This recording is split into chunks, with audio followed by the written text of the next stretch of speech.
Seguimos en el cubrimiento especial como Media Partner de la gira de Energear y por supuesto que no nos podíamos perder la participación en la segunda edición de Energear H2 España, cubriendo al sector renovable interesado en hidrógeno verde y su impulso aquí en el país.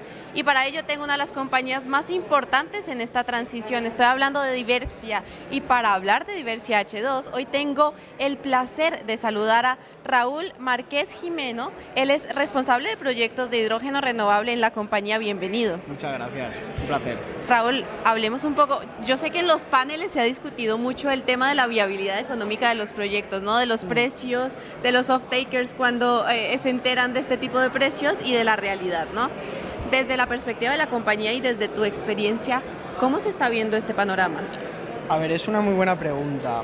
Hay que tener en cuenta que la viabilidad de los proyectos de hidrógeno va a depender fundamentalmente de la aplicación. Es decir, no es lo mismo un consumidor industrial que ya tiene en sus procesos un consumo de hidrógeno que es de origen fósil, donde el objetivo pasa por reemplazar ese hidrógeno fósil por hidrógeno verde de origen renovable, y para ello es fundamental conseguir un precio de producción de hidrógeno muy competitivo. ¿De acuerdo? Hay otros sectores, como es en el que estamos trabajando en Diversia, que es la movilidad, donde a día de hoy no existe una demanda de hidrógeno. Entonces, todos nuestros esfuerzos deben ir no solamente en el desarrollo de la infraestructura de generación y suministro de hidrógeno, sino también en la aplicación final, es decir, en el desarrollo o en la adquisición de los vehículos.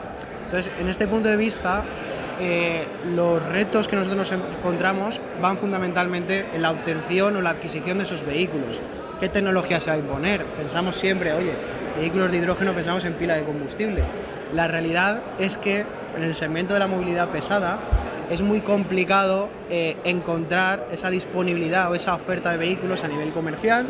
Luego, evidentemente, también hay un tema de costes muy importante, son vehículos muy caros que todavía no se ha aprobado y en los cuales tenemos la limitación de las autonomías. Entonces, siempre que nosotros consigamos de alguna manera replicar la operación logística con el mismo modo de funcionamiento que tenemos con el diésel, es mucho más fácil obtener rentabilidad porque podemos repercutirle ese coste extra de un servicio cero emisiones a nuestros clientes. En definitiva, cuanto más cerca esté esa incorporación del hidrógeno dentro de todo lo que es la cadena de producción para obtener ese producto final, mucho más rentables van a ser los proyectos. ¿Cómo ustedes están abordando estas oportunidades ahora en el país? Lo decías un poco con el tema de movilidad, pero si incursionamos más, también hacia dónde están viendo. A ver, nosotros fundamentalmente, Diversia H2 es la división de hidrógeno de Diversia, infraestructuras, que tradicionalmente nos hemos dedicado al despliegue de infraestructuras energéticas de origen renovable. Entonces, eso nos otorga la capacidad, la experiencia y el conocimiento para desarrollar cualquier tipología de proyectos de fuentes obtenidas a partir de fuentes renovables. No únicamente nos centramos en el desarrollo de proyectos de movilidad, también estamos viendo proyectos a nivel de producción de hidrógeno e inyección en red de gas, proyectos que tengan que ver con la transformación y adaptación de esos vehículos a hidrógeno, sí, y luego soluciones mucho más adaptadas y dedicadas exclusivamente a una necesidad de un cliente industrial. Soluciones como ad hoc, en base a una serie de necesidades, para ir incorporando poco a poco el hidrógeno dentro de todo lo que es la cadena de valor industrial. Además, ustedes obviamente tienen esa capacidad de analizar el mercado muy bien porque están dentro de él. Eso es. Quería preguntarte, porque se ha hablado de varios retos, lo mencionamos al inicio de la entrevista, pero para ustedes, ¿cuáles son los más urgentes ahora mismo en España? A ver, no cabe duda de que en el corto plazo la descarbonización con hidrógeno como vector energético pasa por el sector industrial, porque es un sector que ya hay un consumo de hidrógeno y es una sustitución de un hidrógeno fósil por un hidrógeno renovable. Sin embargo, esto no es suficiente para cumplir con los objetivos de neutralidad climática que se fijan a nivel europeo del escenario de 2035-2050. Necesitamos abordar otros sectores, los que se conocen como hard to abate, que son sectores difícilmente electrificables o descarbonizables a partir de la electrificación.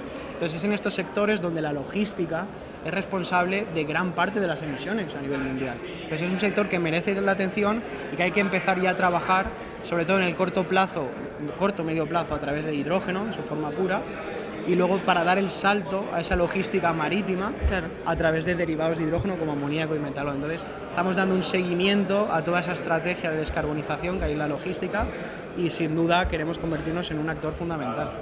Convertirse en un actor fundamental como participando en esta serie de eventos, también los encontramos a ustedes en la primera edición el año pasado y siguen apostando por estar presentes.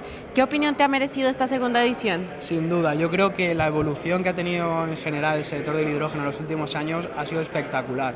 Lo comentaban algunos compañeros en el panel, que es cierto que las expectativas del sector son muy altas, pero nosotros abogamos por una posición, una actitud de optimismo frente a ello. Es decir, tenemos un reto tecnológico muy ambicioso, con unos objetivos muy grandes, muy importantes y que sin duda van a ser fundamentales para reducir el impacto medioambiental de nuestra actividad.